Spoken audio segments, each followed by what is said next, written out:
So I may or may not have lied. I was reminded by the alert thing on my phone that I had not done a story time in a while, and those are really easy. So this is my last video, and I'm just gonna tell you a story because I'm gonna start doing book reviews or like a book club thing. And the first book I'm gonna cover is High Achiever. It's by a YouTuber. She's really good and I watch her. Jenkins, Keeping Up with the Jenkins, or Jenkins, or Jen. Oh, I'll link her thing down below. Her book is amazing. She was an addict, and so for my story time, I am going to tell you just one of the many times an addict has kind of screwed me over, and why forgiveness is important. And yeah, let's jump into it. So about 3 or 4 years ago, I can't remember exactly because time kind of blurs together. My husband asked me if he could move a friend in. A friend of his was homeless in New York. And he was like, it's getting cold. I don't want him to be cold. So, can we move him in? And me being me and the experiences that I've had growing up, I was like, yeah, I don't want anyone to be homeless. As long as he's cool and you know him, sure, we'll let him move in. And so my husband drove all the way up to New York and he picked this kid up and moved him in. And within like 24 hours of him moving in, he just flat out disappeared. He took my husband's truck and he vanished for, I would say he left at like 2 and didn't come home, 2 in the afternoon, didn't come home till 2 in the morning. And that's when other friends started saying that, yeah, you do understand that this guy was like addicted to heroin at some point. And we were like, no, we didn't know that when we moved him in. But, so he came home, had some lame story about what happened. I will trust you until you give me a reason not to trust you. So I kind of was suspicious, but I let it go. And we kind of confronted him on the heroin thing. And he said that, yeah, he did heroin, but he doesn't do it anymore. And so we let him stay. And a couple months went by, and he was obnoxious. He was hard to live with. He made me really upset. There were several times that things didn't add up or things would just disappear and turn back up. My tablet one day, I tore my entire house apart, and somehow or another it turned up in the car when I had never taken it to the car. So little things were a little suspicious, but at the same time, you keep giving someone a benefit of the doubt. He had a job. We were trying to help him get on his feet. I had a car that it wasn't using, and I told him if he could fix it up, he could have it. And yeah, so he had just finished fixing up the car. And for those of you that don't know, in my former life, I was a photographer. I have a lot of camera equipment. I still own most of it. And the ring light that is actually being used for this video is part of my camera equipment. I am using my phone to record only because I'm more comfortable talking to it. When I get more comfortable in these videos, I will use my high-end camera to record with my mic because the videos will be better quality, but right now it's just about me getting comfortable being here. So I had a lot of high-end camera equipment. It was also around Valentine's Day, and my husband doesn't get a lot of gifts. He's a person who has pretty much everything he's ever wanted or needed, and he's not really big on gifts, but he needed a new iPod because he was traveling, and he needed it for music, and he needed it for plane rides because he was going, the job he had at the time, he was traveling a lot. So I got him one. Okay, so he moved in January, we're talking about February here. And I got it for him, I gave it to him, and he put it on the kitchen counter. He wasn't really using it because he didn't have time to download anything to it.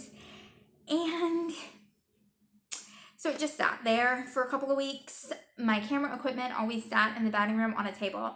I wasn't doing photography anymore except for maybe doing a few things with a few friends because I'm stay at home and my schedule revolves around my husband's schedule. So it just wasn't, I didn't have a job anymore, so I didn't really, need my camera equipment.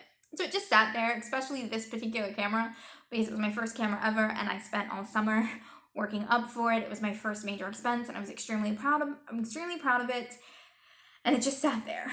Well, one day my husband's like, I need my iPod, and I'm like, it's on the counter where you left it on. I haven't touched it. I don't understand. He's like, I can't find it. So we're tearing our house apart trying to find this iPod. Well, at that point, I also noticed that my camera was missing, and I'm like, I know what happened to it, but I'm gonna be fair, and I'm gonna tell this particular person, and I don't want to say his name, and I'll explain why in a minute.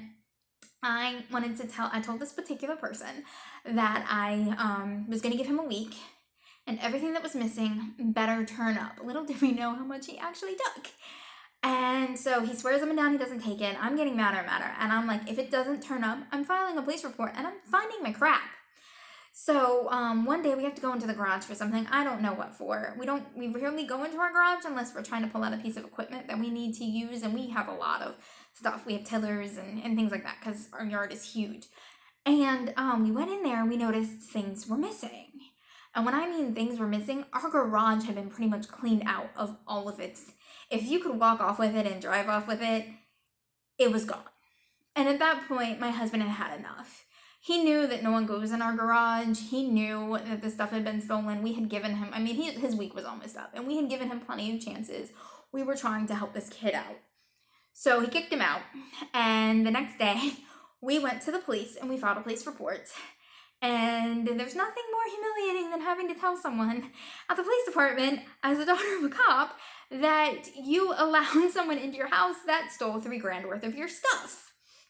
But the cop was really nice, and I had the serial number. Luckily, I still had the box for the iPod, and I had the serial number for that. My camera has the serial number embedded in every picture, so I was just able to pull up an old picture, get the serial number of that camera and that lens off of it.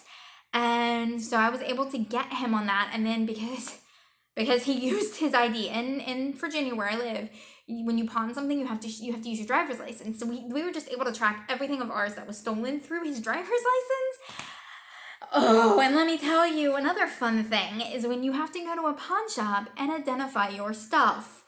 The first pawn shop that I went to was really, really nice, and I am going to link them down below for if you are in Virginia and you need to go to a pawn shop. They are really good. They will treat you fair. I actually went back and pawned that. I didn't pawn it. I guess you call it a pawn, but I did this whole thing for a future video where I went through the process of pawning it because I wanted to get options that weren't payday loans, and I'll explain that video later.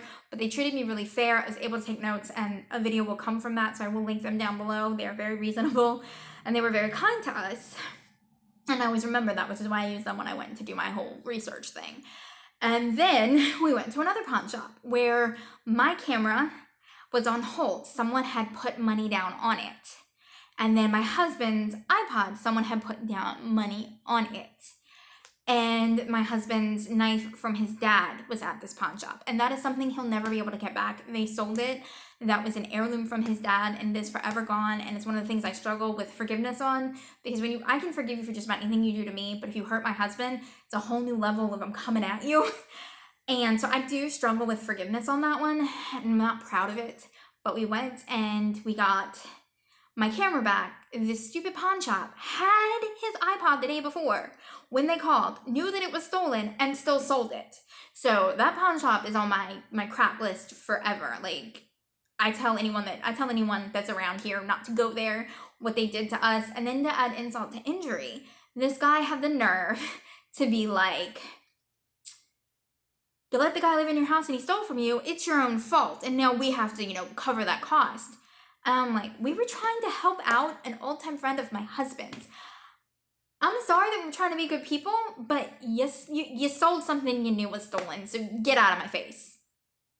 And that made me really freaking mad. And to boot, they acted like there was nothing wrong with my camera, and my lens, I had to take my lens to get fixed because it wouldn't focus. So I don't know what they did to my freaking camera lens, but yeah. Okay, and there's only one thing in this I'm not proud of. I did have him charged. And it did help him in the long run. It got him clean, which I'm really happy about, which was my goal after I calmed down. But I had him charged in anger. I don't like to do things that are mean in anger.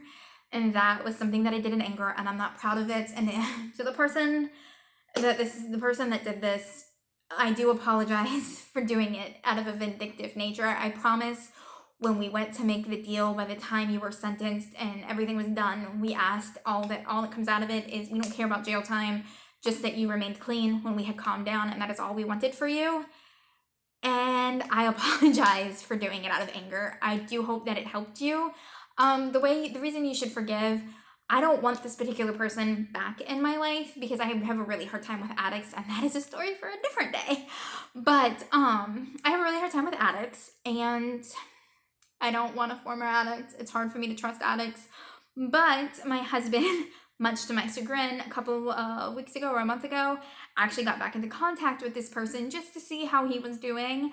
And he's married, he's got 2 stepkids, he bought his first house, and he has a stable job, ironically enough, at one of my favorite thrift stores, so I can't go there anymore, which makes me really sad because I have been picking stuff up from thrift stores lately, and it was, when I was a teenager, it used to be one of my favorites. We drove by it the other day, and he was actually standing outside, which kind of confirmed my whole can't go there anymore because he manages it. But I'm really proud and I'm really, really happy for him. I think forgiveness is important. I think that him getting clean was important. I hope that even though what I did was done out of anger and I'm not proud of that, I hope that he got the help that he needed. I hope that he is clean. I hope he's setting a good example for those boys. I think it's a boy and no, it's a boy and a girl, I think.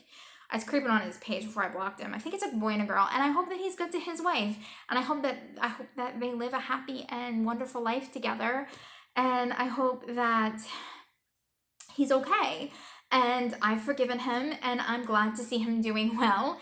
A lot of people look at me like I'm strange when I knew he got out of jail, and I waited a couple years, and I kept checking to make sure he was okay, because I really didn't want him to be dead in the street somewhere. That would make me feel awful. To be honest, even though it's not my fault, I would feel awful if he was here. We brought him down from New York and he died. That would have made me feel just beyond awful. So I'm really glad that he got his life turned around, and I hope that he's clean. And you never know what someone's gonna do with their life. So if I had to do it all over again, $3,000 worth of stuff is just stuff. If that path got him to where he needed to be, then I'm glad. And yeah, so at the end of this, the whole point of this is this story time is linked to the book that I'm getting ready to read because it puts you in the mind of an addict who stole a bunch of stuff. The book is called High Achiever by Tiffany Jenkins. It's a really good book. I'm probably going to review it sometime this week because I've read it several times. I love it, and I wanted to make that my first because addicts have touched me in so many ways, and none of them have been good. And I am hoping that I'm hoping to be better myself, to be less when it comes to them, and to continue to try to understand where they're coming from and work towards forgiveness to the people that have hurt me in my life. So now this is my final video. My head is starting to hurt, and I will see you later.